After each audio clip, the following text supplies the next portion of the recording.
I grew up fishing with a guy named Bobby Smith, and I remember in high school when I fished, he kind of took me under his wing. I remember in high school when I was fishing with him, I was just amazed at how well he could cast. And you know, he always preached, you can go behind people, you can go anywhere in the country. If you want to do this for a living, you can go anywhere in the country and catch more fish than anybody else just by being able to outcast them and put your baits in places that the average guy can't do. And that's kind of where I learned this ability and kind of got my start on the Apalachicola River. If you want to hit the slides. So there's obviously two different mindsets. You got lakes and rivers, and I'm going to apply this to rivers because that's where I got my start, but it can also go to lakes as well. If you go to a lake, you think of places like docks, where they can get way back up under a dock, and you know, you're fishing behind somebody that can't necessarily get their bait way up under there to where those fish are. Those are the most unpressured fish on the lake because they don't see a bait every day. And same way under a thick matted vegetation, fish can get back there and live and not see baits every day, so they're unpressured. They're a whole lot easier to catch.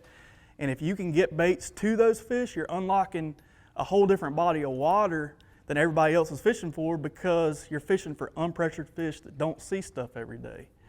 I've seen it time and time again. My win at Lake Travis, I was fishing marinas that morning, and I was skipping baits, and I was fishing with a lot of Elite Series pros around me, and I was skipping baits as far as I could back up in there, reeling it out. And a lot of times I was getting my strikes, and I couldn't even see my bait. You know, it'd be way back up under there, and it was just getting that bait in front of fish that weren't seeing, you know, stuff on the day-to-day basis. You got docks, you got laydowns, you got, again, matted vegetation. All those are like structures and houses that these fish live in, and you've got to be really efficient in presenting a bait to them and making it look realistic to where you can get a bite. All right, there's several different ways to do that. You can obviously flip.